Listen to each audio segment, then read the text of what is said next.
lead singer named Justin Moore. We don't do a whole lot of bullshitting up here. We just get up here and play country music.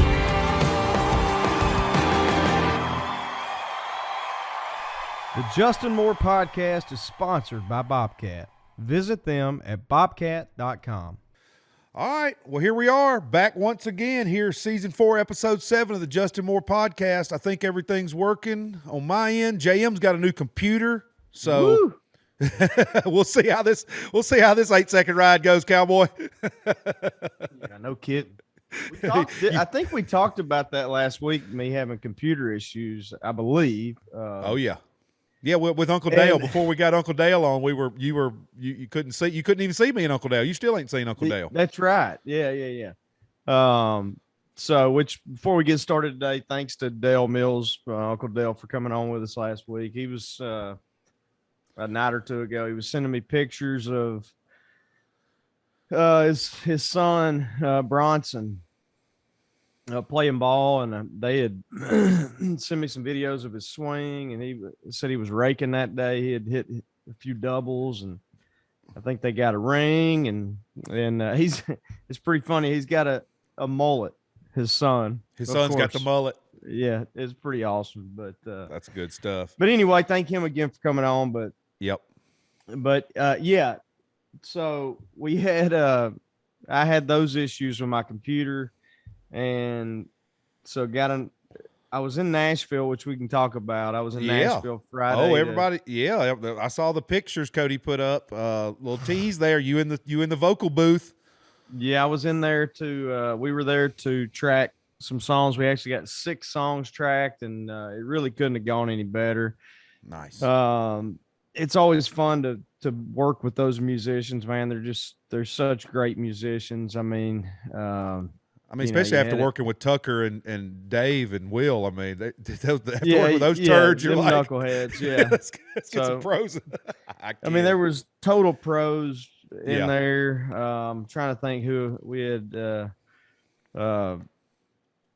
I mean, so many great musicians. Chris McHugh played drums, who played for Keith Urban forever. He's just a monster. Let's see, Slose on bass, Jimmy Slose, who's done so much. Gosh, I'm trying to think who we had on steel.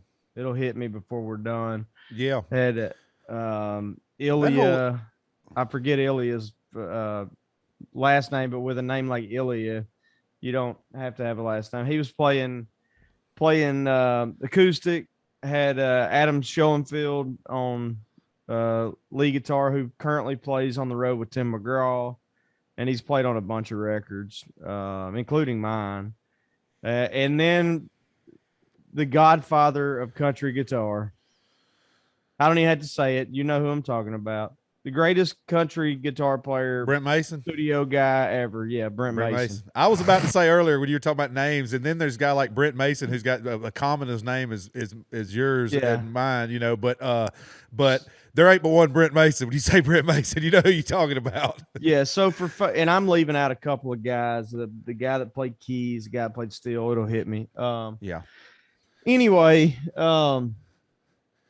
they're all great to work with, super incredibly talented, just good people. It was a lot of fun, man. But Brent might have played on a few records some of the listeners might have heard. Well, that's what I was saying.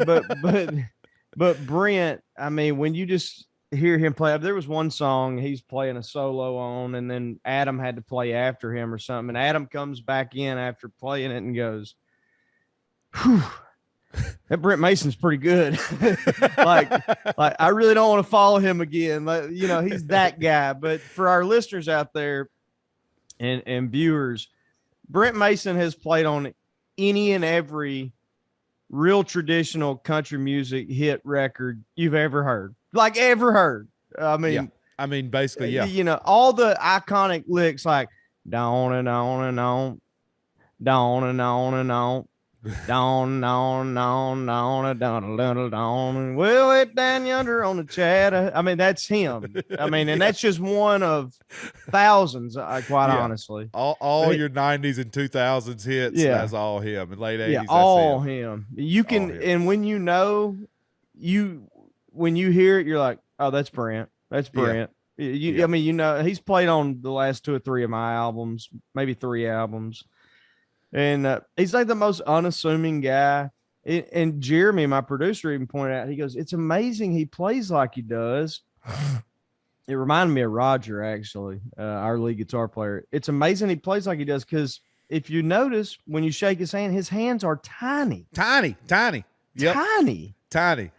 And Rogers are small, too, our lead guitar player. So, and for those out there who don't know or don't play guitar, it's very helpful the longer your fingers and bigger your hands are. You can get around the neck better, different notes. Yeah. Yeah. And so you're at a serious disadvantage when you have really small hands. And I don't mean this disparaging. I'm not trying to make fun of it. It's nothing like that at all. It's more so amazing that he plays like he does. I mean, he's just he's a monster. All those guys are monsters. And I'm telling you, I say this every time. Every artist says this every time they put out new music, but this is my favorite album out of the last 2 or 3, 4, maybe. It's just, to me, it's different stuff. It's super traditional, but it's just different. And I don't know how else to put it, but it's different song title ideas. I think more unique than what we've done in the past, I don't know, a few years or whatever. There's some really cool songs in there, I think. And we'll have 2. Here's a little bit of breaking news or whatever. There'll be 2 duets on there, one of which is with a guy and myself, and one of which will be with a female. And I don't know which female that'll be yet, but I'm excited, man. It was a lot of fun. But where this started was Cody was there. I said, man, while I'm in Nashville, because I know that they would probably have a better selection than here in Little Rock. We have an Apple store, but I figured Nashville's obviously would be bigger and better. And more selection. Yeah. I said, will you go get me a computer? Because I don't know what the hell I'm talking about. You know what I need. And my last one took a crap last week, as we all know. It was 5 years old. I said, if I'm going to get 5-6 years out of it, I can be okay with that, for the money. I said, but get me the biggest, fastest, every port known to man, because I'm using it a lot now. I never have before. So my other one was, it was a good computer, but it wasn't like souped up, or you know what I mean? Yeah. Because I didn't hardly ever use it, but on planes to watch movies and we got these computers prior to our podcast career. Yeah. And I think my last one was maybe, I don't know, $1,200, $1,300, right? Yep. Something like that. So I'm expecting I probably had to pay like $2,000 maybe for this one, because inflation and it's going to be bigger and it's going to be faster. And oh no. I meant to grab the receipt. What would you guess that this computer cost? If my last one was like $1,300, which you and I had the same one, yours was a little newer than mine. Right. Yeah. And I look at them some, but I mean, I would have thought the same. $2,200, $2,000's a high end. Yeah. About 3,100. Whoa. For a laptop. He texted me, he goes, are you cool with this? And I go, what? But I'm like, well, but I mean, you got to do radio show and the podcast every week and videos from the road and stuff. Well, if you think about it though, I thought, man, that's ridiculous. But then I got to thinking about it. I mean, man, a phone now is like $800, $900, $1,000. I don't know what iPads are, because I've never had one, but and then I thought, you know what? If I get, let's say, 5 years out of it, correct me if my math is wrong, but it would be, let's see, What the hell would 600 that bucks a math year. be? Yeah, like 600 bucks a year. That's what I was going to say, about $600 a year.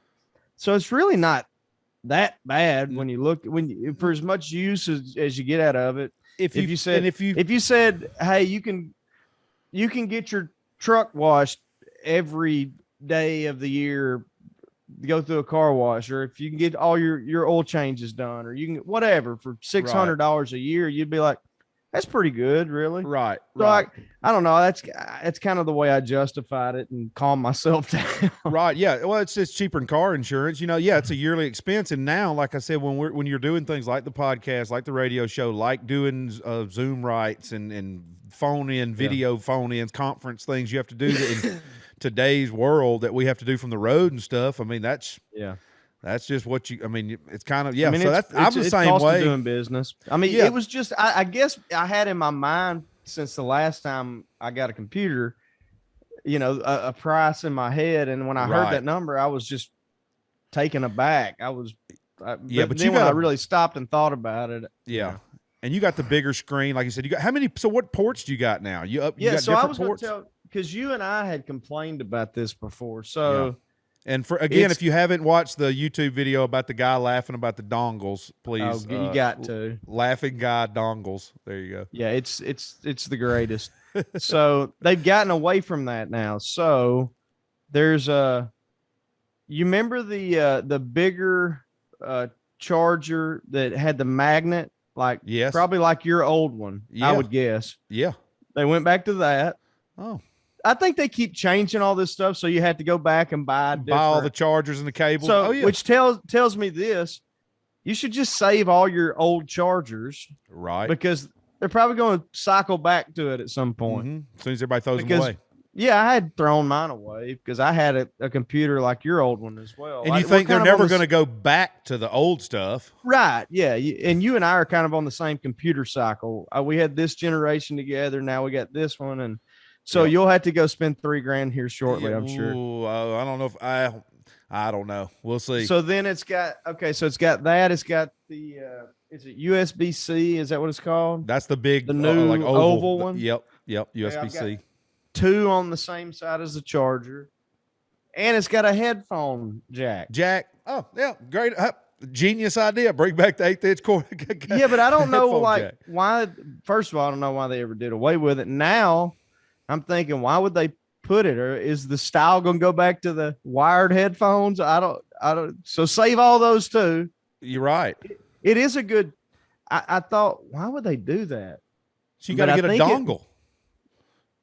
You got to buy a dongle to go from. I've got some old headphones that actually plug in that way. But to plug your phone into it, you know what I mean? Well, I think you would plug headphones into the computer and listen to whatever's on the computer. Yeah. I think. I don't know.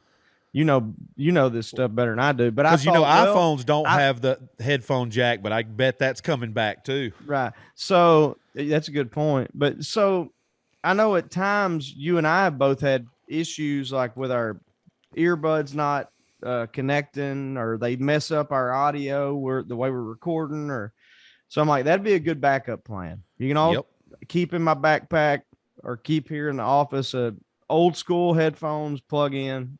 So on the other side, there's another USB-C. So that's 3. There's an HDMI port, which I bet your old one has this stuff. Oh yeah, the old one's got a disc, a CD drive. You can put a DVD or CD in. Yeah, they didn't have that. I don't think they have that. And then I thought he told me it had that, but it doesn't. I don't know why you would need that, but then it's got a card reader, like an SD slot. SD card, yep. So the old one's got that too. The old one does? Oh yeah. Yeah. And the old one's got where you can plug your hard line from your internet into it too. Yeah, that's awesome. Like the landline or whatever it's called. Mm-hmm. Cat 5 or whatever. Yeah. So anyway, I mean, the only thing I don't like, and you and I discussed this before, they did away with the what they call it, a touch bar or whatever. Yeah. And I don't know why. I don't know why you couldn't have done all this, made all these improvements, and take that away. Why? What's the purpose of that? I'd like to. Because I like it. Just to piss people off, per usual. But So, what do you do? Anyway, yeah, I'm pretty happy with it so far. I ain't It's looked working. at porn on it or anything yet. So, yeah. I'm kidding. I'm Yeah, kidding. we all know that's what ruined the last one. Yeah. We all know I only watch that on my phone. Right. But at least the main thing is at least it's working because That's the bottom line is it's working. Compared to where the downhill slide it was on last time. And I can't figure out how to turn that ding. It just did that off. I know it's up there. Usually You can go up to the two little bars that are that's what I'm doing. Yeah. And click on that and it should be a should say do not disturb. Yeah, it's not there. It's not giving. That's the way I've always done it, but it's not giving. Oh yeah, there it is. So boys and girls, you learn it. something new every day here on the Justin Moore podcast. Yeah. We're so professional. I'm telling you. Well, we were talking about a little off air, and we kind of got started and then kind of got on something else. But we're talking about the weather. I know spring is here, boys and girls. It's about to be springtime. We just had Mardi Gras down here along the coast, and we've got St. Patty's Day coming up. Justin, you got a birthday coming later this month. We're going back out on the road. Yeah. The weather had turned nice for everyone, it looked like, including us down there and you in Arkansas and most places I've seen on the news lately. And then we had a little storm come through, and y'all got a cold snap. We're still warm down here, but it's rainy and messy here. You know, we're recording on Tuesday the 8th, as this will come out on Thursday the 10th. I'm going to drive up to Justin's house. By the time this airs, I'll be at Justin's house, and we'll be getting on the road going out to Arizona, do a couple of shows out there, and then come back to Arkansas and get ready to play one with the King. Yeah, for sure. Yeah, it's so are you going home between? No, I'm just going to hang out up there. Sharice is going to fly up the day before the show, so. Gotcha. Cool. And I know Cody said he's coming to town to film some stuff too. Got some other exciting stuff coming along the pipe here soon we can talk about. That'll be cool. Yeah, it's I'm excited about that. I mean, you touching on the weather before we hit on the show stuff. Yeah, man, we had 4, 5, 6 days that were like 80. And then let's see, yesterday, I guess the high was 76, but that was at like 1 a.m. When we got up, it was in the 40s, and it didn't get out of the 40s. It was like 46, I think, yesterday. And so, and it was a cold 46. We actually canceled softball practice because it was it was cold. It's too much. It's too much. Coach is like, it's for the kids. For the kids' sake, we canceled. Right. Couldn't find your electric socks. Kids, practice is off. Yeah. Well, that's what, Keith and I, Keith, Keith, he was asking me, I said, man, we'd be all right, but the kids, man, I don't want to get them sick. For the kids. Said, yeah, I agree with you. For the kids, let's do it. Yeah. But it really was cold. And then today has been another really cold. It's like it's 41 right now. I just looked at my phone, and sleeting and raining. I mean, it's just nasty. Wow. Nasty. And then we get back up in the 60s, and then by this time next week, we're mid 70s again, upper 70s. So you never know. I think we're done with the 70s. cold stuff. I know that. Yeah, that's what I was saying. Spring is in the air. It's coming. It's about to be all this. We got a couple little snaps, and everybody will start planting soon. And I know Sharice is going to go get some stuff.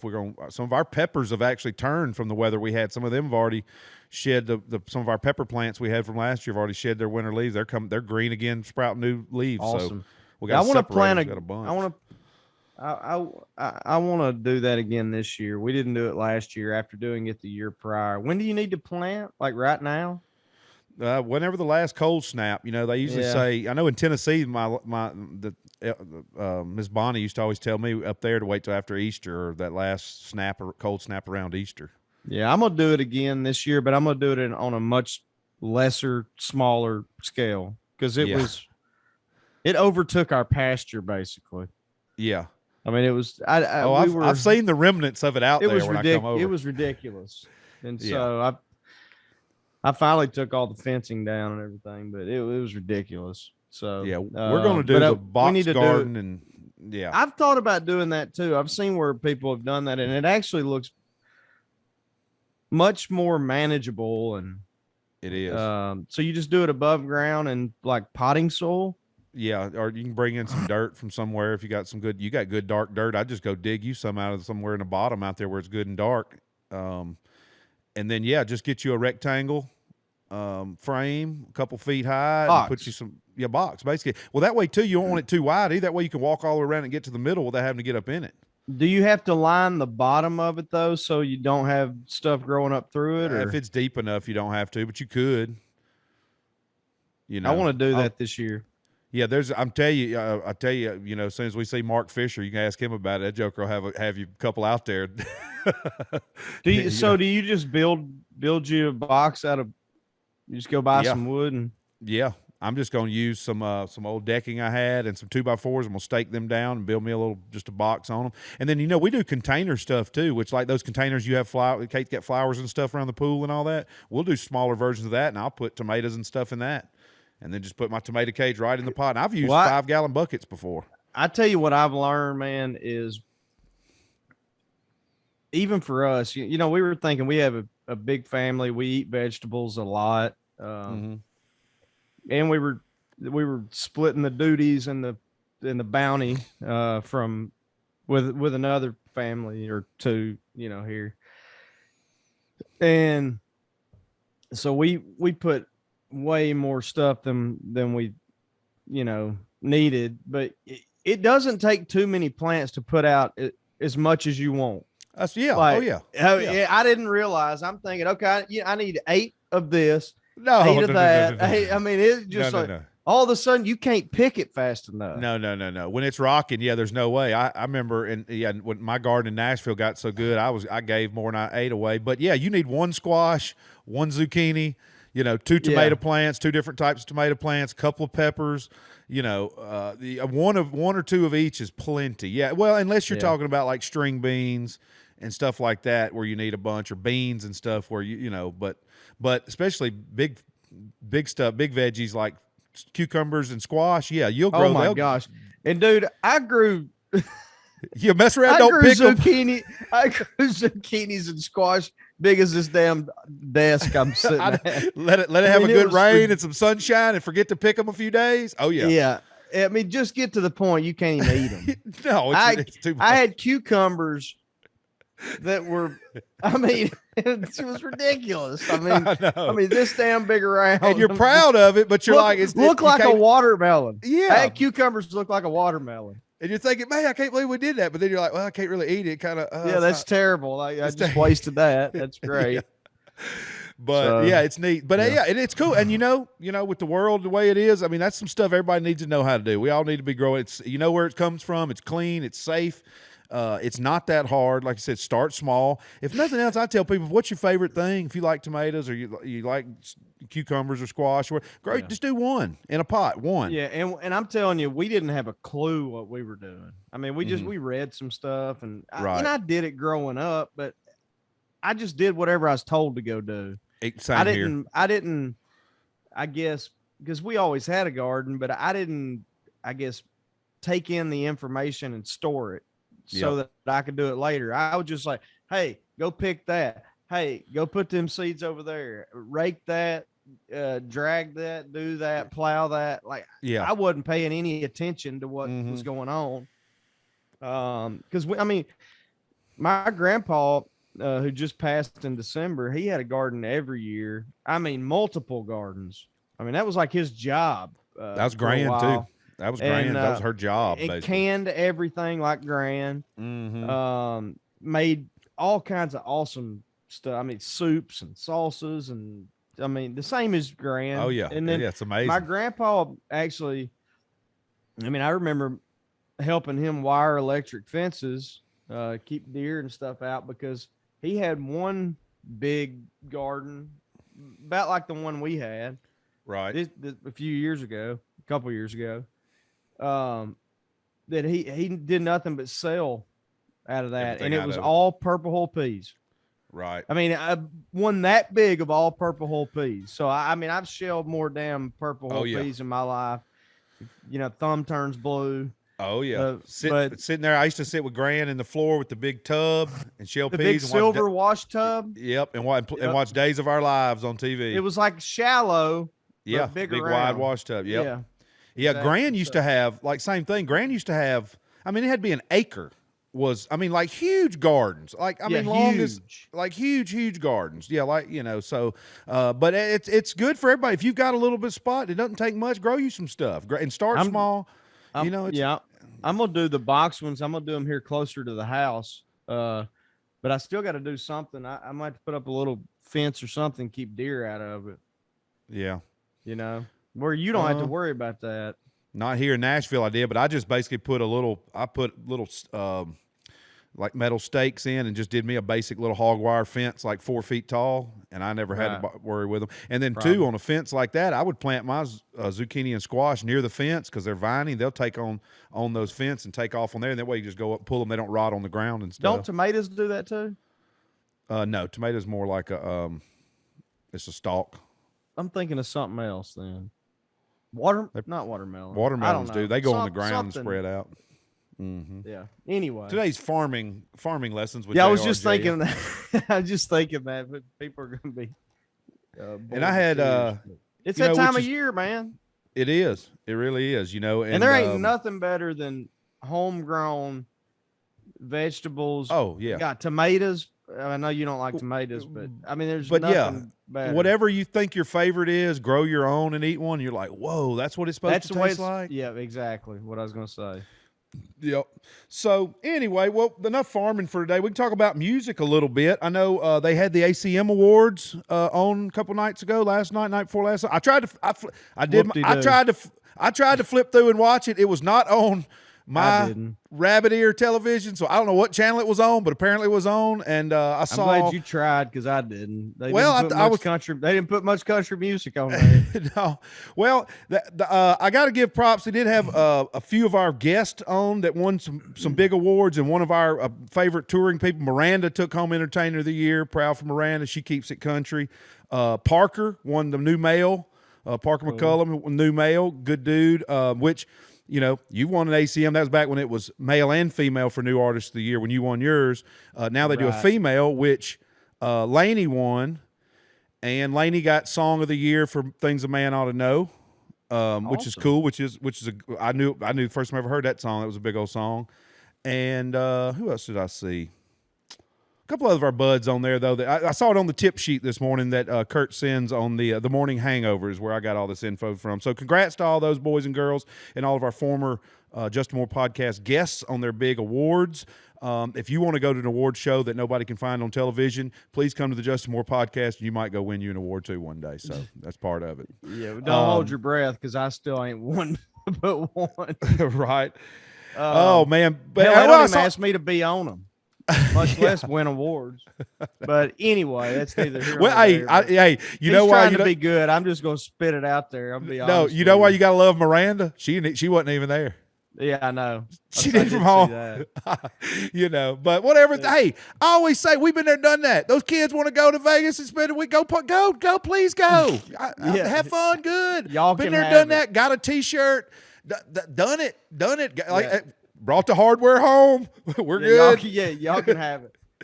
No, the reason you couldn't find it though, in all seriousness, is because I think it was on always on ABC, if I'm not mistaken. Yeah, it was on a big channel. Used to be. Yeah. Well, ABC dropped it, so The Bachelor was on. They put it on. I don't know if they weren't getting the viewers or what, but if they put country artists on there, they would probably get back some viewers. Good point. Be honest. I mean, and that's not a knock to everybody else, but what I saw it makes no sense why you call it a country music award show and you don't put all country music artists. You got this one who's from pop world, this one from the rock world, this one's an actor. I get TV, I get it, but what they did. Sorry, I'll get off this soapbox. No, I love it. But it just kind of pisses me off, to be honest with you, because I found out that they had dropped it because ABC was losing too much money. I believe it was ABC. So they put it on a streaming service. That's how you could watch it last night. Well, nobody knew how in the hell to do that. And especially country music, folks. And they sold JR. Yeah, normally they sell the stadium out every time they do it, or whenever they do it. It was like, I think they sold maybe 20,000 of 80,000 capacity. Wow. Yeah. So here's my point is probably about, I don't know, 10 years ago, they started going away. It could have been before. They started going away from the country acts. And I don't mean traditional country. I mean actual country artists, whether you're pop country, rap country, rock country, whatever. Right. And they started bringing in celebrities and people outside the genre that were artists, let's say rappers or pop stars or whatever, and letting them play, not only present, but play. Right. And it knocked off the guys like me, Tracy Lawrence, name anybody, anybody, any artist that's not a superstar, right? Any B-level act. They, acts that have major hits on the radio, country music fans know them. Right. They just get no love at all. No airtime, nothing. And people ask me all the time, why don't I ever go to award shows? This is why. All right. Because nobody ever asked me to be a part of them. Yeah. I'm just being completely honest. Of country music. Yeah. I ain't trying to piss nobody off, but we've sold 5 million albums, had 10 number ones, and probably 20 total hit records on the radio. And I've been on one of the award shows twice, and another one time. Wow. That's it. Yeah. Period. Yeah. Because they never asked me to be a part of it. And you got to be asked to be a part of it. So where I'm going with that is they thought, hey, we got to get ratings, and these just country bumpkins can't get us ratings. And what they don't know is that's complete bullshit. All they did was sour people's taste. So the ratings, they kept doing, they kept going away from having country artists, having more pop artists, actors, celebrities, etc. And as they kept, they kept the balance getting out of whack more and more, the ratings kept just plummeting, dropping. Well, to the point where ABC's losing so much money that they just completely drop it. So it ends up on a streaming service. Exactly. They tried to get cute with it, thinking we know what we're doing. People want to see this. No, country music fans want to see freaking country music artists. That's what they want to see. So they shot themselves in the foot. Yep. That's 100%. At least that's my opinion, and that's 100%. My take. Well, I remember when I was a kid. I'm sorry, I'll get off the soapbox. No, I love it. When I was a kid, and I'm sure you were the same way. I'm from a town in nowhere, Arkansas, a town of 300 people in Arkansas. There were 2 nights a year that I was laying in front of the TV, and it was like I was watching, the gods and goddesses, of the country. When I seen Dwight Yoakam, Buck Owens, George Strait, Alan Jackson, and those are numbers that they're not getting now. You don't have that kid from the middle of nowhere here in Arkansas or Alabama or whatever that idolizes, Thomas Rhett, or Thomas Rhett's on there, but you know what I mean? There's a ton of John or Dustin Lynch, or any hat acts, basically. Whoever. You have nothing for those people. Yeah. You had nothing for them. No. And then you just turn them off. That's why you lost all your ratings, because you forgot the flyover states. Basically, that's the bottom line. Yeah. You disregarded them. I saw Whiskey Riff had a good comment they made. It's a sign of what's up when they invite the crew or the actors all off the cowboy show Yellowstone, but don't actually invite any of the artists that played on the soundtrack. The country artists that actually made the soundtrack. They bring the actors that pretend to be country people from L.A.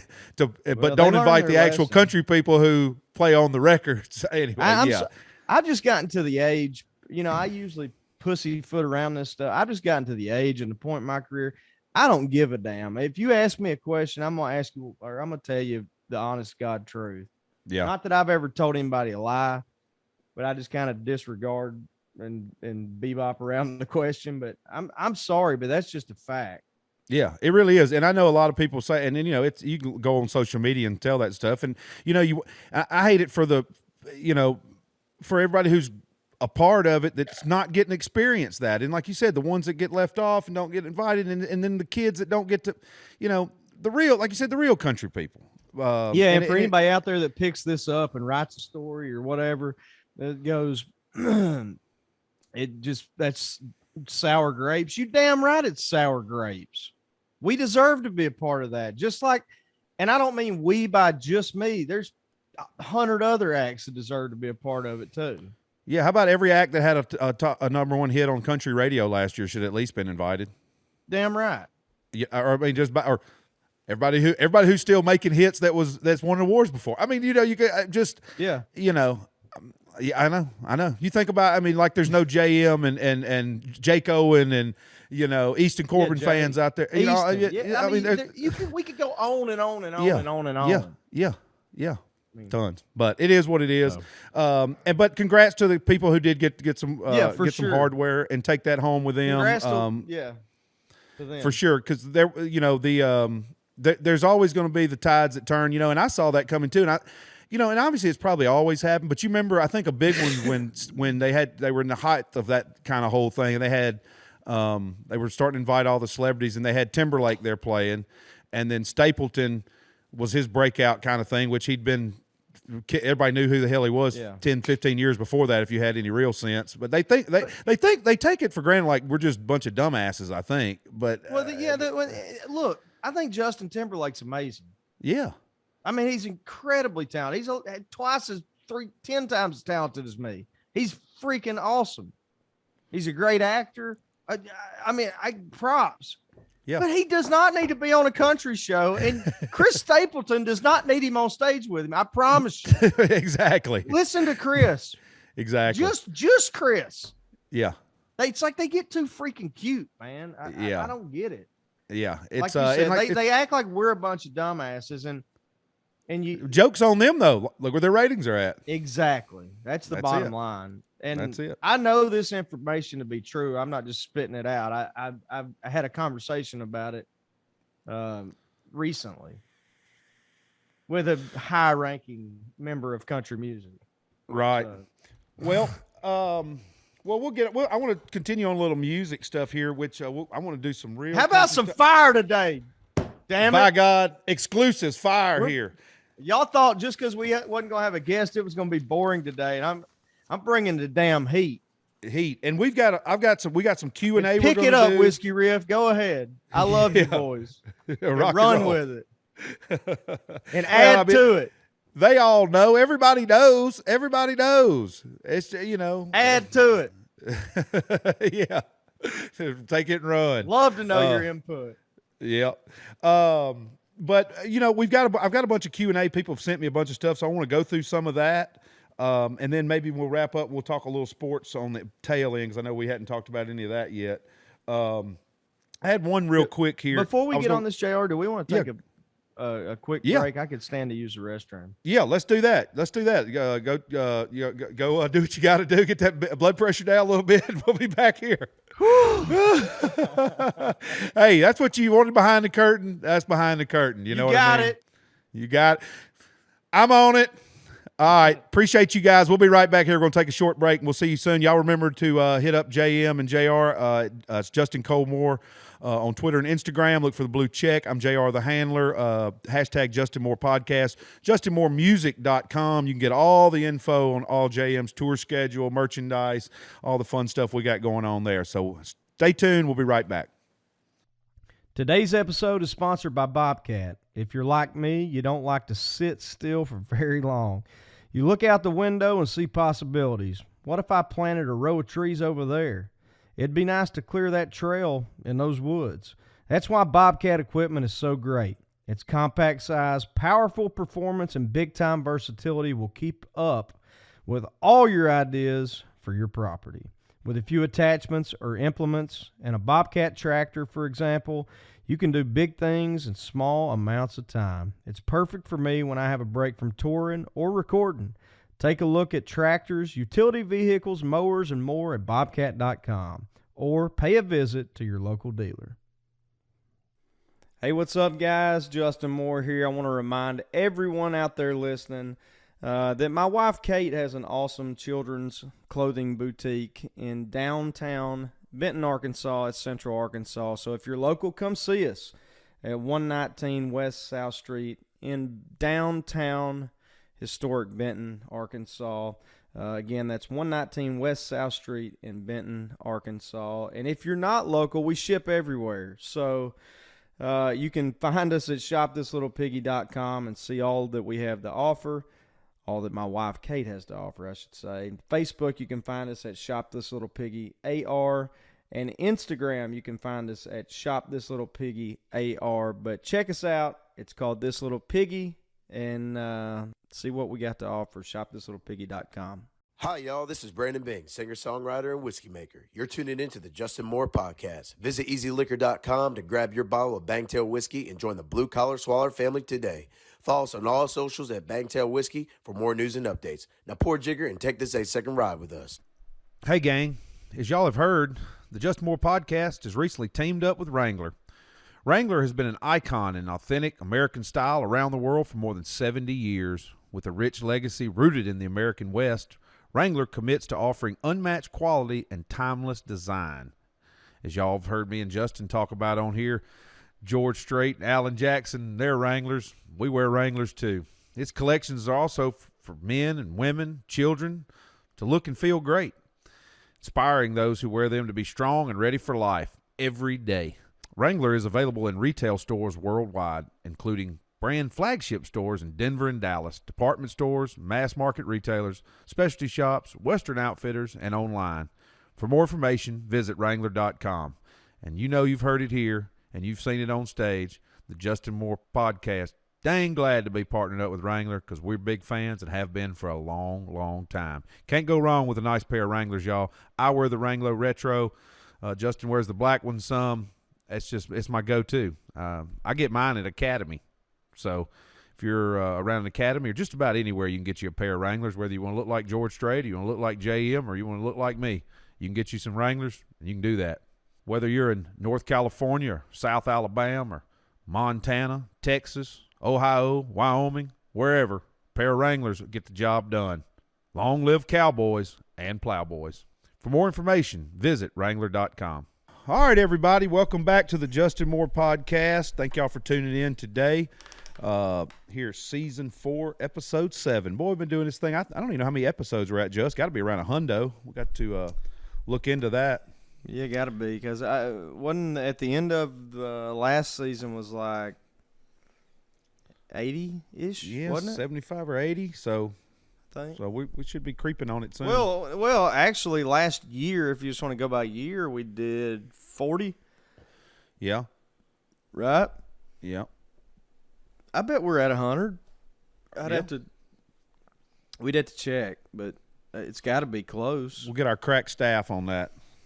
Yeah, there you go. I got Nathan texting me here. What do you need, Nasty Nate? Nathan Howard, ladies and gentlemen, just texted me and interrupting this Justin Moore podcast. I'm going to have to get on to him this week. That's our wonderful new assistant tour manager who also worked for the great Bo Cephas when he's not ragtag. We announced on our show this morning, the radio show, that Hank Jr. was coming to Little Rock in August, and I was like, I already knew that. Already knew that. Inside track.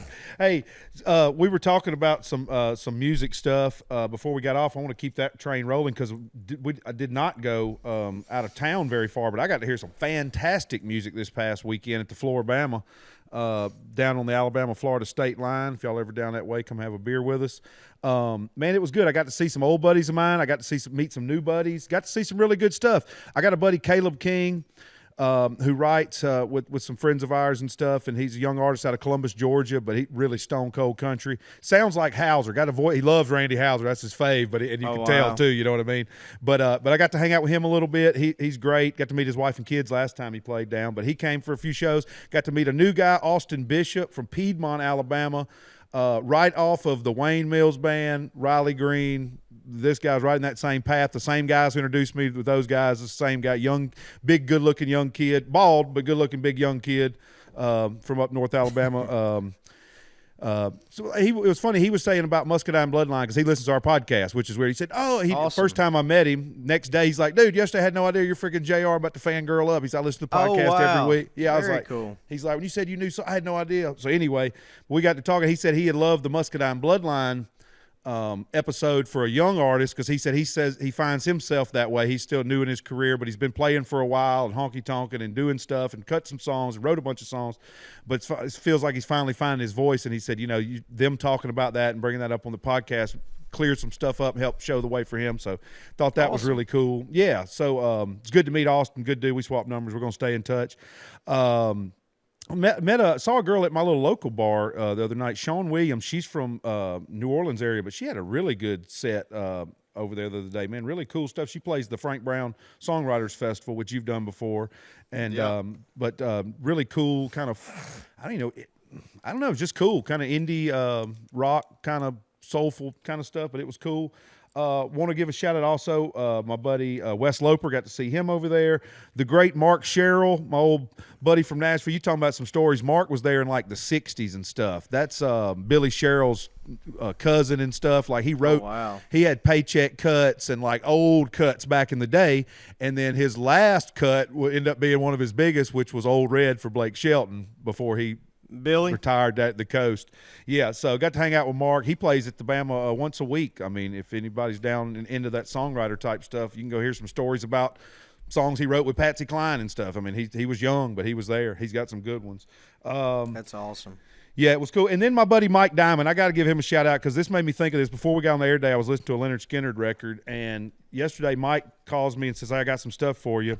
And he brings me some autographed stuff he had because he's going through. He was on tour with Skinner's, done a couple of hundred Skinner tour or dates and a couple of hundred Haggard dates. He just was like I always tell, he just was there. He was around. He ended up being a runner. He ended up doing this. Ended up working with these guys for years. But he got me a really cool Skinner, all four originals right there. Wow. Signed by them, and he had some good backstage stories about how that all evolved in the 80s and 90s and how it became what it is. I'll have to tell you some of those. They're not for the air yet. That'll be in the book when all my friends are passed, if I'm still around. Talking about country legends. Think they let this guy go to the award show? No. Johnny Paycheck, ladies and gentlemen. I'm going to take some pictures of all these and post them. I'll send them to Cody to post on the Justin Moore podcast Instagram page, which everybody should be following. And then he got me some, that's from the 90s, Bo Cephas. Classic right there. That's why you got to check on YouTube, guys, so y'all can see all this stuff. But if not, you can go to the podcast Instagram page, and Cody will put these up too. And then there's Bo Cephas said, y'all just get a picture of me here while I'm sitting here on my porch with my ball cap on. That had to be from the 90s. I love it. Then we're getting to 87 Entertainer of the Year territory there. Looking sharp. And then we know that from the album cover. How many times we listen to 5-0? Dang. That's awesome. Anyway, so I wanted to show you those. White blue jeans. Oh, yeah, white blue jeans. And then he got me a autographed Hag poster from a show they did. Nice. Merle Haggard, ladies and gentlemen. That's country music. So anyway, Wanted to put those out there and show everybody. Wanted to give a shout out to all the people I got to see this past week at the Floribama and stuff. Want to give a shout out also to my buddy Kurt Brewer, who is now taken over as production manager over at the Floribama. I first met Kurt. He was the assistant program director at CMT in whatever 02, 03 when I first went to Nashville. So the first time I drove my What's vehicle, his name? Kurt Brewer. Tall guy. He's from Montgomery. Oh, I love Kurt. He's wild. Good dude. But he first time I went to Nashville, he said you'd park at my office, and I parked in the CMT towers. And so I'm thinking, hell, we're gonna be famous. We're already parked at CMT. You know what I mean? Yeah. This is done deal. So anyway, Kurt's back down here. He's been working at the television station Channel 5 in Mobile, but he's back helping out the Floribama. We're glad to have him back over there. So I want to give a shout out to those people. And I thought about this too. A lot of people hit me up on social media for birthdays and different things like that. I'd say if anybody wants a shout out on here, just send them to the hashtag Justin Moore Podcast on socials, and I'll try to compile those, and I'll just speed through a list of shout outs here at some point in the show from now on. That way we can get in as many as we can. There you go. But I had a couple of questions and comment type things from the Instagram that I wanted to put out, and I figured we could just bounce off those while we were here. Another announcement I had before I get to that is, though, I did get an email from Walmart because we moved the vinyl back. Everybody can expect their vinyl now. She got an email about that because we had to move the release date because of the supply chain for the greatest hits vinyl. So it's going to be, but Walmart will send it to you as soon as it gets there. It's not. I promise you, it's not us. It's, yeah. Oh yeah. And it's not Walmart. I mean, it's just it's just that's the deal. The world right now. You know what I mean? I thought this was I thought this was pretty interesting. He said, okay, I had no idea who Muscadine, this is Stephen Lee. He said on Instagram, okay, I had no idea who Muscadine Bloodline was. After hearing how awesome this week podcast is, I looked him up, listened to the whole album. Wow, they make sure y'all come to St. Louis and bring them and Heath with y'all. And then a couple of days ago, I guess we were talking about hats last week. He said, pretty big hat guy here with sponsors y'all have and such. I bet you have a great hat collection. I thought about this. Just how many baseball caps you think you own? I mean, you got a lot of boots, but how many hats? I mean, stuffed around in bins and just hundreds. I bet thousands. I mean, maybe. I have. You think there's 30 in a cubby hole in your back lounge in your room in the bus now? I have either given away or thrown away a bunch that I don't wear, and you're good about swapping yours up. I'll find one I like and I'll wear it till it wears out, and you know what I mean? Like I seem to wear the same 2 or 3 all the time. But yeah, I mean it's a bunch. It's a bunch. It's definitely a bunch, and so the other speaking of hats and merch, and I was looking in a closet in our house actually. For something. I forget what it was. And I found a bin of old merch of ours. Like some of the earliest stuff we had, like from the first album. Wow. And I don't know why I've got it, but there's some like Guns shirts in there. Like maybe the first baseball cap we ever did. And I thought, man, we should do something cool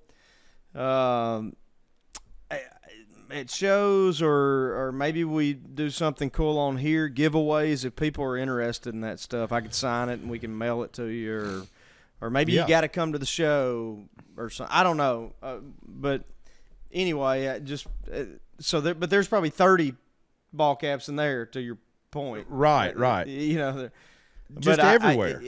It kind of got me thinking about that when you said that. I thought, well, I'm either going to just give this away or throw it away, and I figured maybe some people out there would like it because it's just taking up space in this closet in my house, and I'm like, I'm not going to wear my own shirt and hat and so anyway, maybe we can do some kind of cool contest or some giveaway. You know, if you do this or that or whatever, we come up with something and we send it to you or something. Yeah, I actually was talking with Nathan about that last week. Yeah, because I have a bunch of stuff that comes off the road, like I got a bunch of signs from the Justin and Tracy tour, that it's all our signs that said, Tracy's dressing room, Justin's dressing room, band dressing room, catering. I got extras. That we actually used. We used them, but now, I'm going to keep a couple for myself for my memorabilia collection, but I got 40 of them. I don't need – what am I going to do with this stack? It weighs 12 pounds of plastic laminated signs. I mean, it's cool. And it always amazes me. People want set lists. Set list. Oh, yeah. Yeah. I don't ever even think about it, but there's so much of that stuff that people would maybe be interested in that we don't ever even pay no mind to. Right. I'm pretty good about keeping stuff, but even then I've had to come to the realization I can't keep but so much, Yeah. Hey, I had a question actually on that, Justin. This is from C.R. Bell. It's up. JR, can you ask JM how he picks his set list for the shows? Looking forward to seeing you guys in Park City, Kansas in May. Yeah, it predominantly is me and our band leader, Raj. I mean, we just kind of come up with, you obviously know that which songs you have to play, hits, and then on top of that, songs like I Could Kick Your Ass, which wasn't a hit, but it's kind of a hit, if that makes any sense. And so you start with that, and then you kind of build off of that, and, because of building restrictions, would you say, or time limits or whatever. That's what I was going to say. One thing was to know your time refrains, yeah, too. I mean, we would go in and play 3-hour shows if we could, but you just can't because there's building curfews and venue curfews and that kind of stuff. So, if we know we have, let's say, an hour and 50 minutes, for example, we'll write down all the songs that, you have to play. And for us, thanks to you guys listening and watching, that takes up the bulk of the time now because we've had we've been very, very blessed to have a lot of hit records, quite honestly. And so you got to do those. Well, I guess we don't have to, but you guys would be upset with us if we didn't. Yeah. Be like Jamie Johnson going somewhere and not playing In Color. I heard that story. Right. I'm sure, yeah. I'm sure some people. Could you imagine if you went? You're like, are you kidding me? Yeah, ridiculous. But hey, but yeah. So from there, we just try to kind of keep our. You try to put a couple of new tunes in there that off of whatever album you got coming out or just had come out. And then the others, you just try to rotate the other, 5, 8, 10 songs off of albums that you love the most or whatever. And we try to do different arrangements. Yeah, medleys and stuff. Songs. That's what y'all will do. Medleys. You try to do different. Maybe you do a different intro or you do a different ending to a song just to make it sound a little different. We don't ever go out and play them in the same order.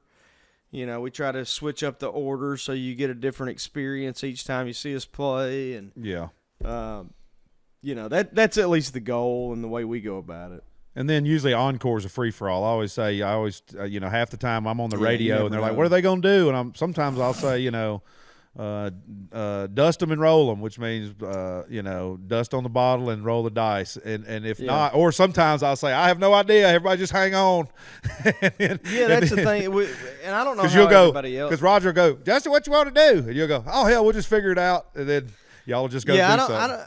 I don't know how everybody else does their encores if they have them planned or whatever, and if we have a time we got to be off stage, then we know whatever.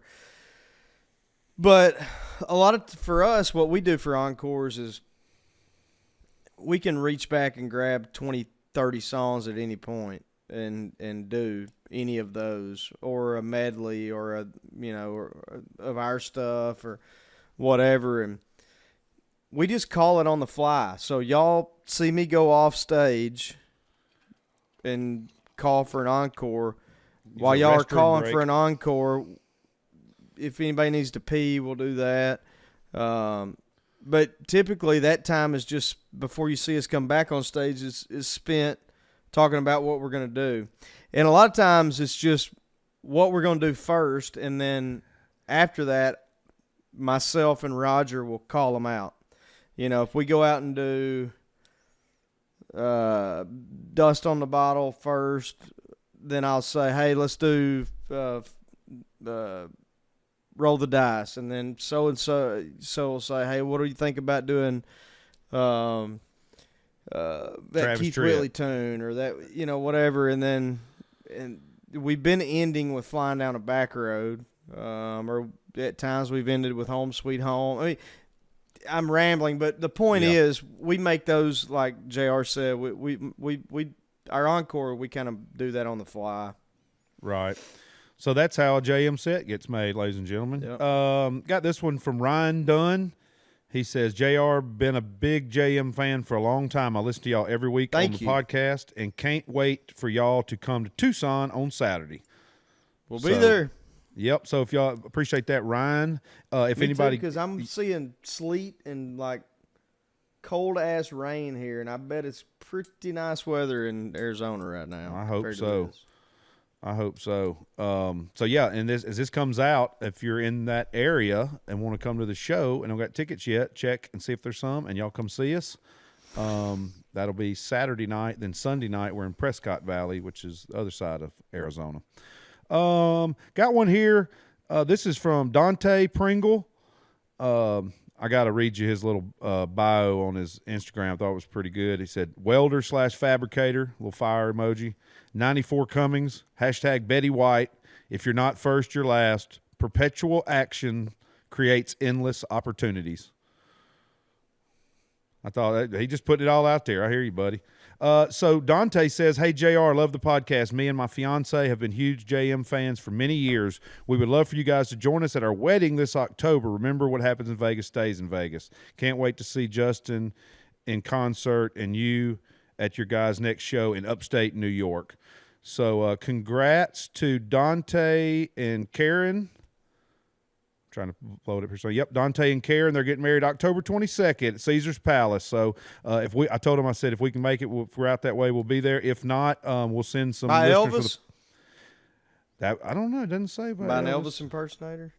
I've only been to one of those. I have been to one wedding where the people got married by Elvis. Yeah, it didn't work out too well. Yeah, but I could have called that. But anyway, this is going to work out. Dante and Karen's going to work out just fine. And so if we can't be there, y'all go crash this party. Some listeners, y'all JM fans, y'all go buy them a beer. Go do a shot with them at Caesar's Palace in October. But congratulations, guys. Don't do it. Be the best thing you ever did. Got one here. This is from Chase Morse. He goes, hey, JR, just wanted to share this with y'all. He sent us a picture of it's him working, listening to some That's Why We Drink. He says, listen to it at the office. He's got his work vest on. He's in Gretna, Louisiana. He's got Gretna under there. He says, glad Justin got this song unblocked. I was tired of having to go on YouTube to play it, but I'm looking forward to hanging out with y'all at a show soon in South Louisiana. Promised my old lady I would drink a beer with the handler before it was all said and done. Still loving the podcast. Keep them coming, brother. Hashtag Justin Moore Podcast. Man, appreciate that. Thanks so much. No doubt, Chase. I love it. He calls his girl old lady on there. You can still do that a little bit, but it's getting thin. Let's see. Oh, this is one I thought. This is Christina Day. Hey, JR, just wanted to reach out. Had a question for you and Justin after I ramble for a second. I'm a huge fan of the podcast, which I randomly stumbled upon about 4 months ago. Obviously, a huge JM fan and a JR fan now, too. We've got a lot more in common than I would have ever thought, and shit, I think I'd even enjoy digging post holes with you fellas. Anyways, I'm from Mississippi, just south of Memphis, and no one, aside from about 2 bands at local bars, play country music that I know of. Yeah, Justin, no one lets me control their music either. But I'm wanting to develop my skills and start eventually playing some venues. What's y'all's advice about finding people with similar musical interest, specifically country? I appreciate everything y'all do, and thanks for always shooting straight. That's Christian Day on Instagram. Yeah, that's surprising. One, you think south of North Mississippi, south of Memphis, there'd be plenty of honky tonks and stuff to do. Hadn't hung out there in a while. Yeah, man, it's been a while since I've been around there too. I do know, I don't know the scene other than any scene other than country. But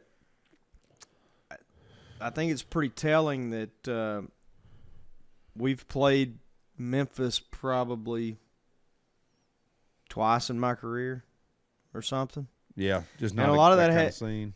Well, I don't know. I don't know. I think a lot of that has to do with the lack of country stations there. There is one, I believe it's Kicks, if I'm not mistaken. It is Kicks. I know it is.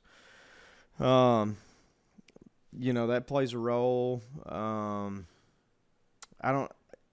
There's not a lot of venues there. I mean, well, do you think too? I guess you got where the Grizzlies play. I forget what that's called, but I'm and the pyramid's sinking. I don't even think they do stuff there anymore. I don't know, but I don't know that there are any venues outside of that big arena where the Grizzly.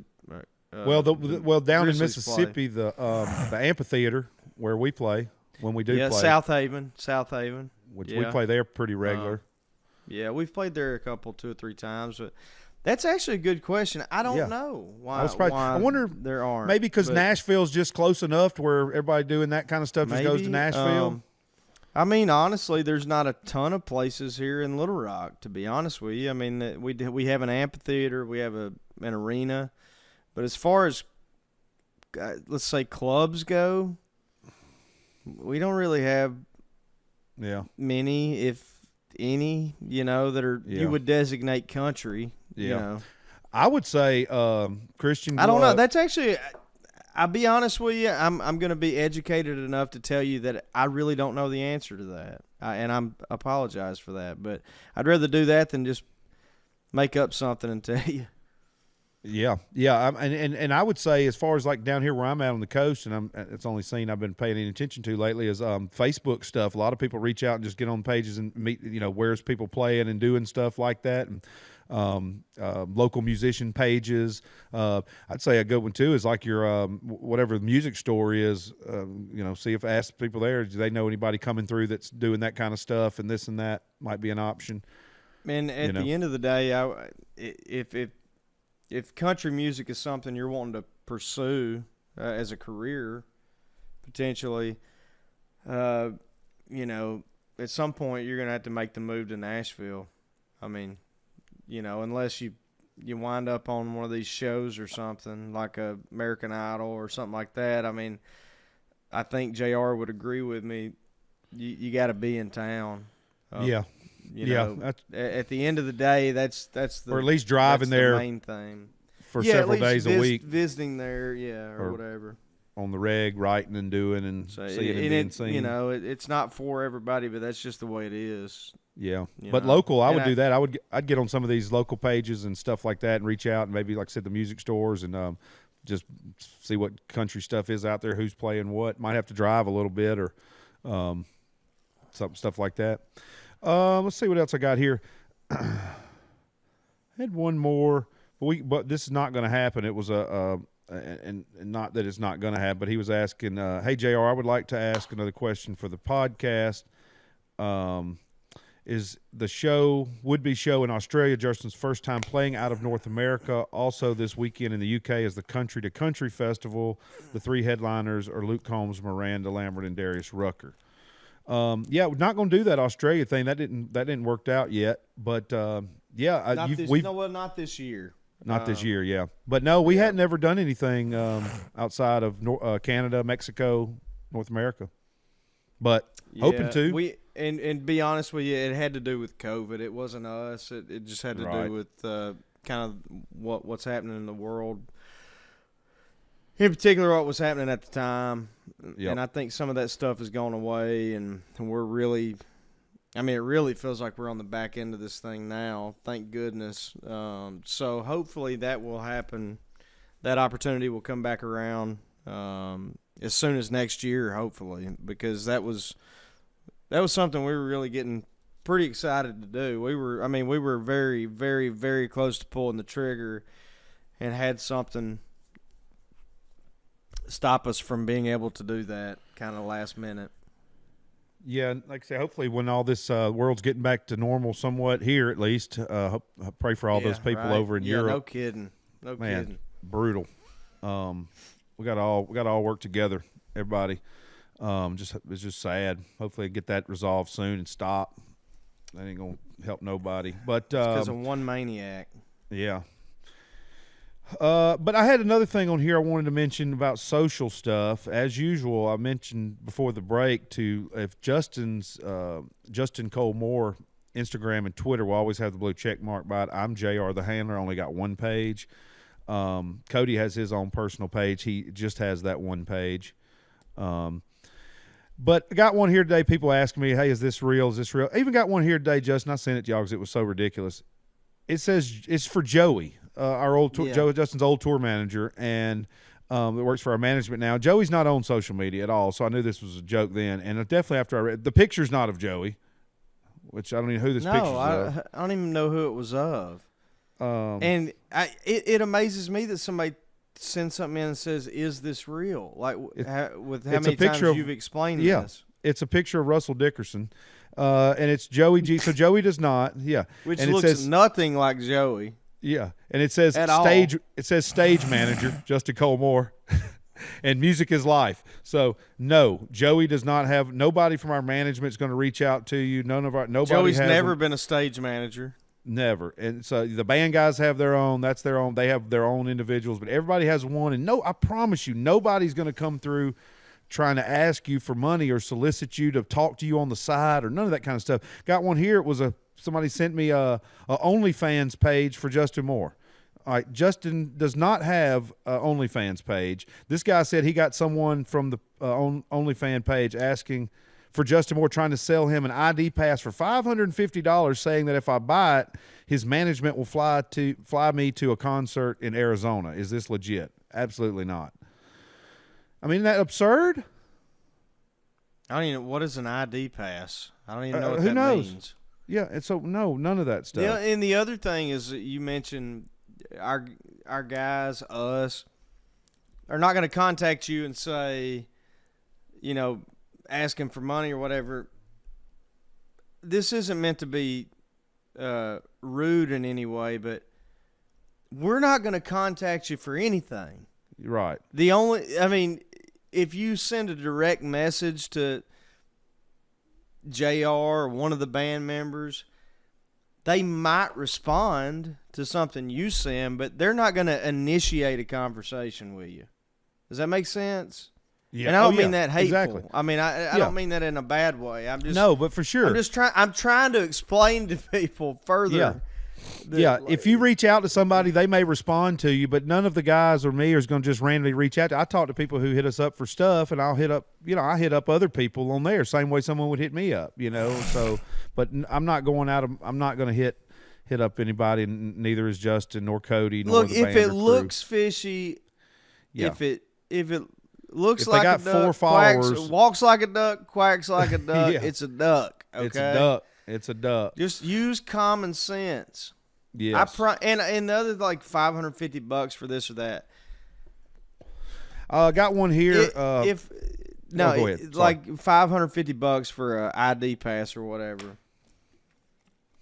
Look, $550 is $550, but I'd promise you I don't need your $550. Yeah, we're good. Yeah, it's or not it's anybody. We're not doing any kind of anything that comes through about anything contest, that comes across like swarmy or it's bullcrap. Anything that's legit, we're going to talk about it on here, and it will be on Justin's website or his If I main needed page. $550, I would ask JR to loan me some money. Right. Or my mom But and dad. but if we're doing a thing like you can get in, if it's for when we figure out what we're gonna do for meet and greets and VIP stuff and any of that kind of stuff, it'll be on the main stuff. It's not gonna be any side thing, hustling stuff. No, it'll be you go to a legit page, you sign up for it, all that stuff. It's not gonna be any of this reaching out side stuff for followers. No posts, sneaky, broken English. Hey, crap. don't tell nobody. It's not going to be Yeah. any of that. I No, promise. not happening. So, hey, got one here. It's a little late. Sorry, Pete. It got down my list here. This is from our old buddy Pete Taller. Sorry. JR, please ask JM to add guns to the set list. There's a video of him live with the whole introduction he does for it. Man, it gives me chills every time I watch it. My son's active Army right now, and so's my grandpa, my dad, and uncles. The ones that didn't make it back home still makes me cry, but at Billy Bob's, we all want to raise hell. Stoked for this show. So glad you came to the show, Pete. Awesome. And Well, I hope you enjoyed the show, and we have discussed putting guns back into the set. We haven't played that in a while. We haven't played that in years, so maybe time to bring that one back. That's About kind of that that time. rotation we were talking about earlier. It's been a little while, so. I don't know if I mentioned this one. No, it was the merch stuff. Still, yeah, if anybody's got any, I know we got some new merch out, but if anybody's got any other merch ideas, y'all can send those. Use hashtag Just More Podcast also. This is some here. It was Tim says, how about a belt buckle with Woo Pig Suey or a hog for us hog fans? It looked good with my JR the Handler shirt.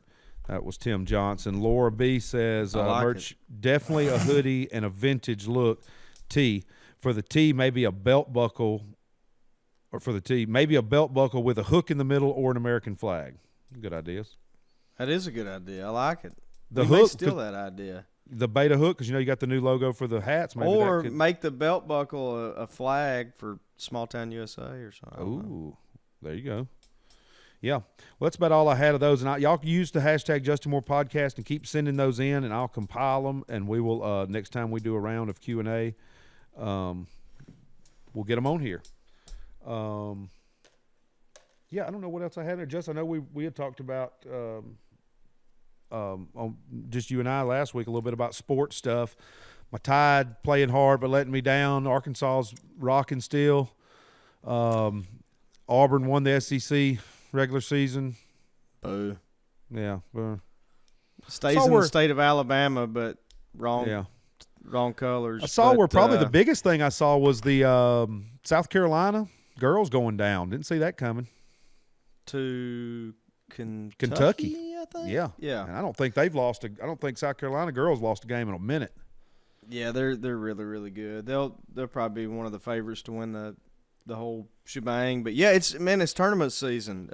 We're through with the regular season.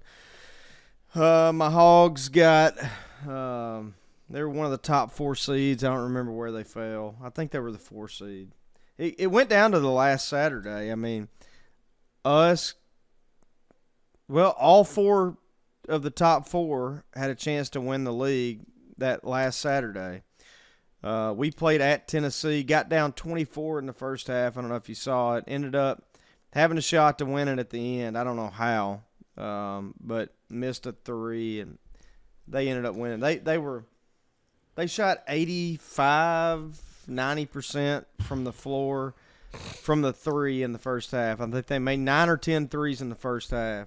Wow. And they were just hot. And we had hands in their faces. They were just making contested hot, yeah. shots. Yeah. And they got us down big, and we came back, made a run, didn't quite close it out. But if Auburn had lost, the winner of us and Tennessee would have won the SEC. Auburn won. They won it. I guess Kentucky did not have a chance to win it, but us, Tennessee, Auburn had a chance to win it. And seeding could have gone all different ways for the top 4, but the top 4 were put in place prior to Saturday. But anyway, we're the one. Auburn is the 1 seed. I believe Kentucky or Tennessee's a 2 seed. Either way, if we have to play LSU, more than likely for the third time, which I hate because they're pretty tough.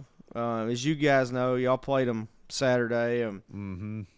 Had a chance to win, and they came back at the very end. I don't know if you got to watch, but tough loss for you guys. But the bottom line is Arkansas, Alabama, and the other 3 of the 4 top seeds will be in. I think that'll be it from the SEC, quite honestly. But you guys included will have a chance to make a run because if y'all are hot, if you're hitting your threes and doing what y'all do best, I mean, y'all got a chance to beat anybody. I remember watching Saturday some of y'all's game, and they were saying, look, LSU will be in. That'll be 6 teams. I'm sorry.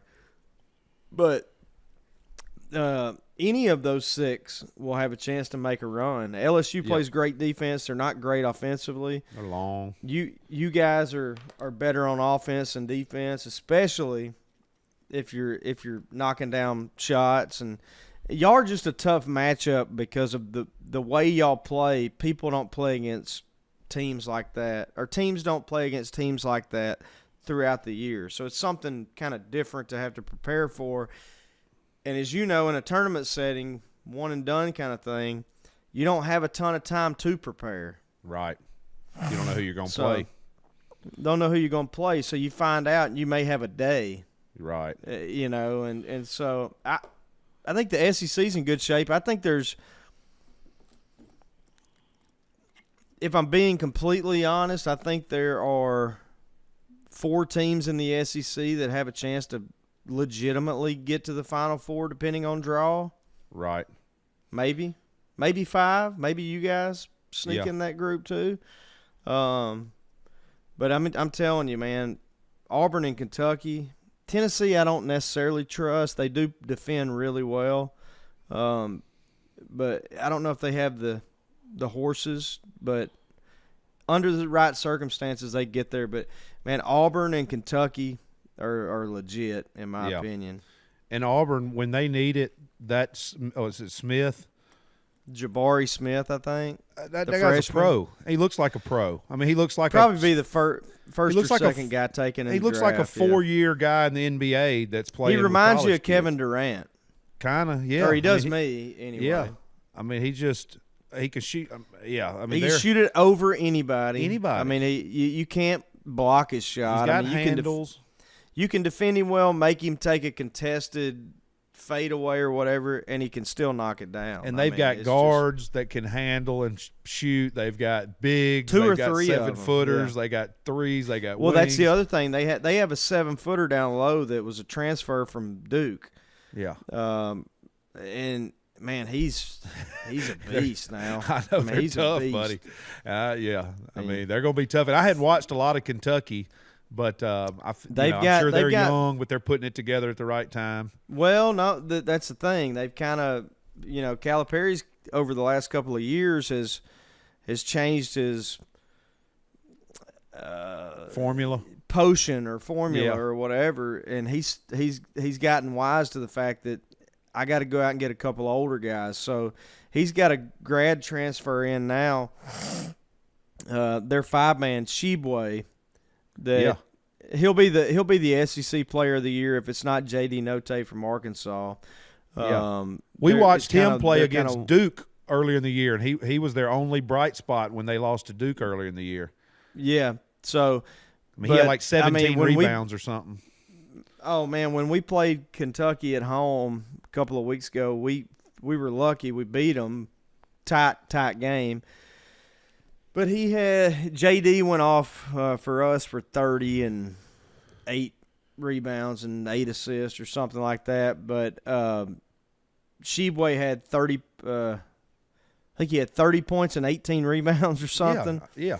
So he'll more than likely be the SEC Player of the Year and the National Player of the Year. So, and they've got good swing guys, and they've got a really good transfer guard from Georgia, Severe Wheeler, who really distributes the ball, can knock down threes and mid-range shots. And Those two to me are probably the best, and it'd be a toss up between us and Tennessee for the next best. But it as you know, man, it all depends on matchups in the NCAA tournament. But this is to me, it's my favorite part of the year. Baseball started. And, well, college baseball. Who knows if pro baseball is going to start. But college baseball started in March Madness, man. March Madness, as good as it gets. When that gets to rocking, man, you got a bunch of games. Man, it's good. That's a great. You get, 3 weeks of just awesome basketball? Ball. Lots of it. Yeah, good stuff. College. So, yeah, I'm excited to watch that. Hopefully our teams will make a good run, and everybody listening, hope y'all's teams make a good run too.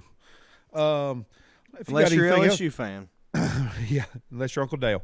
I had a couple of on this day in country music stuff I wanted to draw. I thought was pretty cool. This day in country music, 1969, "Only the Lonely," written by Roy Orbison and Joe Melson, gave the singer Sonny James a #1 hit on the Billboard Country Music Awards. So I didn't even realize that was a big Sonny James hit. Sonny James is from North Alabama. 69. I didn't realize that either. And Sonny James was from North Alabama, and his nickname was the Southern Gentleman. They say he had that nice gentleman-like voice. Talking about how crazy things happen for country music. In 1975, Olivia Newton-John was at #1 in country music for "Have You Ever Been Mellow?" And she also got a Grammy for the best pop vocal for that same song, "Have We Ever Been Mellow?" Does that make any sense at all? Olivia Newton-John. You got a pop award and a country award. Countryfied. Wow. Let's see here. I thought it was do you remember this, Justin? I don't remember it. 89, a music-themed quiz show called Fandango aired on TNN. No. I saw a little, that was a fact from the day, but I'm like, I don't know about that. I'm going to have to look that up. That would be awesome, though. I'm going to look that up real quick. If so, I wonder if we can find the episodes, because that sounds like something me and you should watch. Country music quiz show. Speaking of shows that I didn't know about and we need to watch, because oh my gosh, 1983 it says it started, and it ended in 88. Can we find those episodes and watch them on our way to Arizona? Oh, we'll watch every one. I'm looking at it right now, and it's Ralph Emery. It's a quiz show? Is that what you say? Yes. So like country music history quiz kind of deal? Let's see. Was replaced by Top Card. Longest running game shows on cable network. It doesn't say exact country music themed quiz show. They've got videos up here. Oh my gosh. This looks amazing. Did we just become best friends? I cannot wait to watch this. It's going to do all I can do not to watch like all of them on my way to your house next couple days. Stop it. You don't do that. You don't know this, Dewey? Well, so no, I didn't know about that. But everybody go. That's going to be my video recommendation of the week. Y'all go to YouTube and try to find Fandango. Before JR does. The game show, and y'all watch and report back what y'all think of that. Other one I had here was in 2009, Hank Lachlan passed away, member of the Grand Ole Opry for nearly 50 years. Lachlan had a long recording career, scoring the hits "Please Help Me, I'm Falling," "Send Me That Pillow You Dream On," and "Geisha Girl." Hank Lachlan was from Milton, Florida, and I mentioned his nephew, Mike Lachlan, earlier because he's a buddy of mine I work with at Floribama, who's a guitar player back in the rock band days, the 80s. Now he's down here retired on the coast helping us with production. But that's the family tradition, South Florida Panhandle, or from the Florida Panhandle to South Alabama. The Lachlans, man, Hank Lachlan, what a great. And then in 2010, Miranda released "The House That Built Me," the third single from her third studio album, Revolution. Blake was originally had that song on hold, and she immediately wanted to record it for herself. She begged him for it, yeah. #1 hit on the U.S. country chart. So congrats to her again, everybody who got them an award last night. Thank y'all for tuning in to the Justin Moore podcast. Thank y'all to everybody who's buying tickets to all these shows we're going to be doing soon. I cannot wait to get back on the road. A new show and one we need to watch. I was introduced to, and Kate won't want to watch this. I'm sure Sharice wouldn't. So we could watch this. But there's a new show on HBO Max, Netflix, one of the streaming services, all about the Lakers from the time that I think Jerry Buss became the owner. And at the time, Jerry West was the coach. And it goes through that and then becoming... Is that the one that's like called Showtime or something? It may be, but... It shows a picture of Magic and them hanging out? It could be. It could, but it's fiction. It's a series. Yeah, like John yeah. C. Reilly is in it, and I think I did see something for some that. really good. But I don't. Sharice probably wouldn't want to see it. No, I know Kate absolutely would. not. But that'd be something you and I would love. But the way that it came to me or to my attention was, I had talked about last week getting to interview Sidney Moncrief. Oh yeah. Okay, so apparently there's a scene in one of the episodes where I might get this backwards. No. So Jerry West is the coach. Jerry Buss, obviously the owner. Buss wants to draft Magic Johnson. And Jerry West, the coach, is going, we've got to get Sidney Moncrief because he averages 3-4 more points a game and X amount more rebounds a game. And there's this whole big scene about it. It's been brought to my attention. I haven't seen it, but right. So I thought that was kind of cool, and I thought I got to watch that. Yeah, you know. And so I thought that was something you and I would both enjoy. Oh, absolutely. And I forget what it's called. It could be Showtime, but it's their like whole that. their whole the story of kind of how they come out of losing. Well, they lose 6 straight championships to Boston, I think, or something like that. They lost a lot in a row to Boston, and then they draft Magic, and boom, they're off to the races. And so, anyway, I thought that was cool. And another part of that conversation, speaking of Fandango, maybe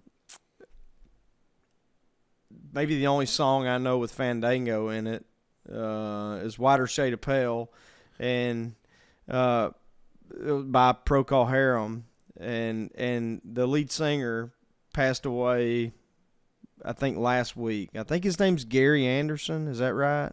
Okay. I can't remember exactly. That was Skip the Life Fandango. Yeah. Turn cartwheels across the floor, and know it was a lady.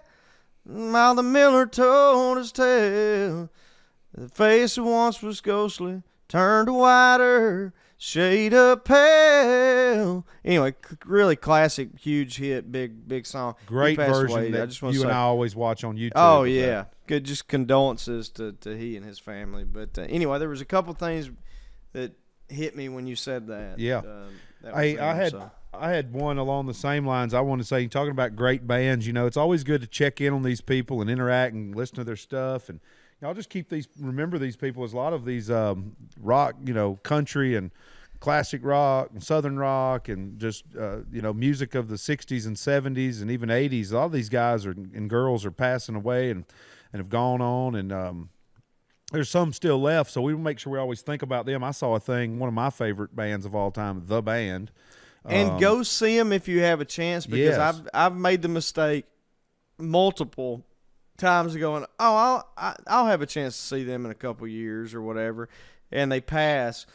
Tom Petty comes to mind. I could have gone and seen him, and I said, I'll see him. The Eagles with Glenn Frey, I thought, I'll see them. They're all young enough. Don Williams, oh yeah, I'll get.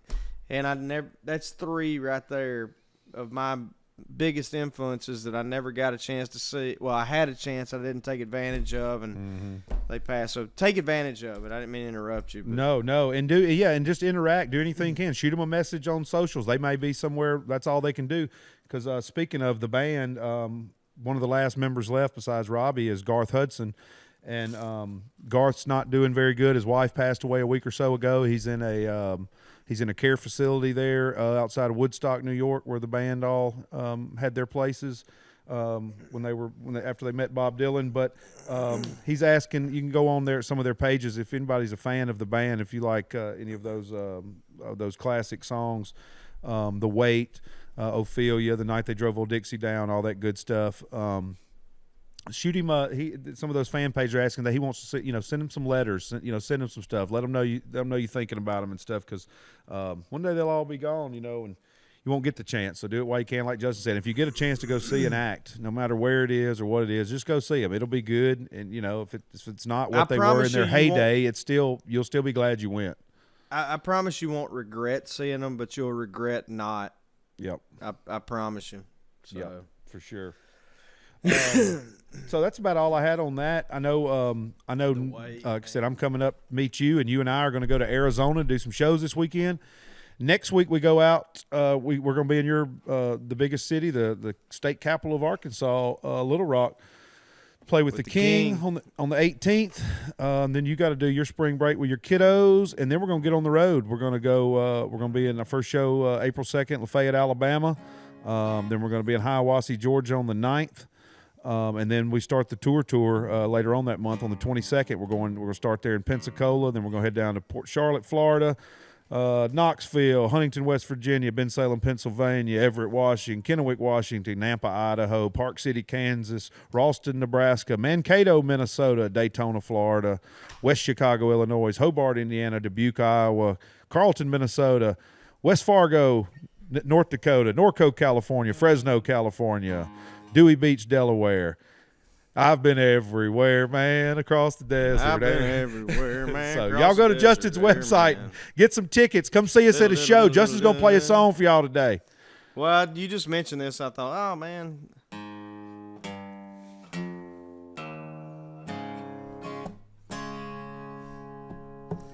I pulled into Nazareth. I was feeling about half past dead.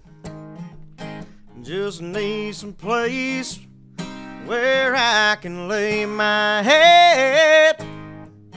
Hey, mister, can you tell me where a man might find a bed? Just grinned, shook my hand, and no was all he said. Take a load off Fanny, take a load for free. Take a load off Fanny, and you put the load right on me. I picked up my bag, I went looking for a place to hide. When I saw Carmen and the devil walking side by side, I said, hey, Carmen, come on, let's go downtown. She said, I got to go, but my friend can stick around. Take a load off Fanny, take a load for free.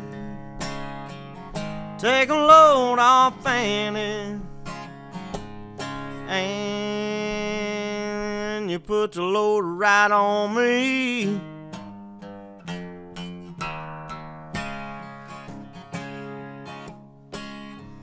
Crazy Chester followed me, and he caught me in the fall. Said, I got your back if you bring old Jack, my dog. Said, wait a minute, Chester, you know I'm a peaceful man.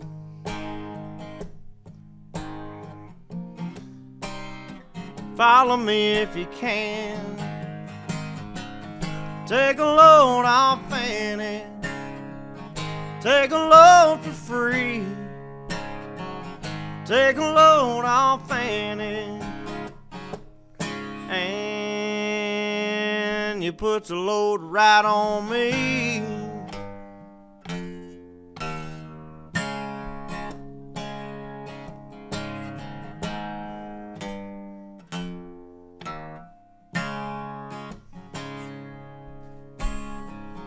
Go down, Miss Moses. Catch a cannonball.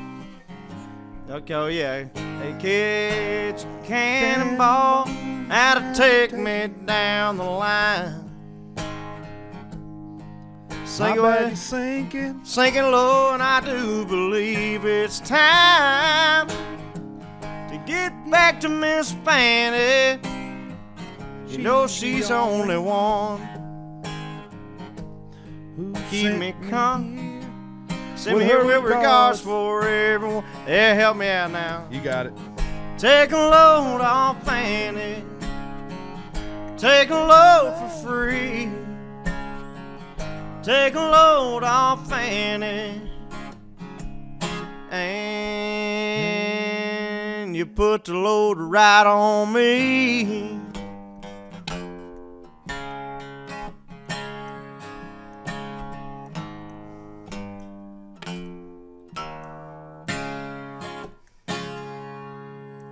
Yeah, with a little assistance from JR there. And we keep it real on the Justin Moore podcast. Yeah, you could. I tell we you ain't what, talking about a fixing or set list, mixing that. you can bet JM will whip that one out at a show coming up soon. I can feel it. I can tell you how that works. Oh, Something yeah. sticks. We something, used- something gets in there and diggles around for a couple of weeks. Then, oh yeah, boom, let's do that one.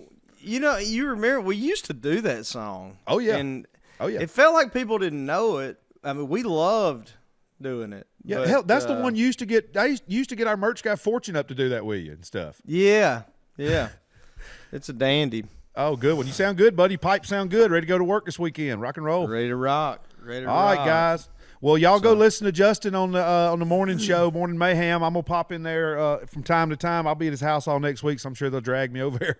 Oh, I'm taking you to work with me one day. Work day with Dad. I can't 4:15 wait. wake up call. Oh, buddy, I'll just stay up all You're night. going. You're Oh, going. yeah. I will show them hey, they want the real JR. I'll stay up all night to go. They'll get the real deal. You want JR or you want the handler? Which one? That's right.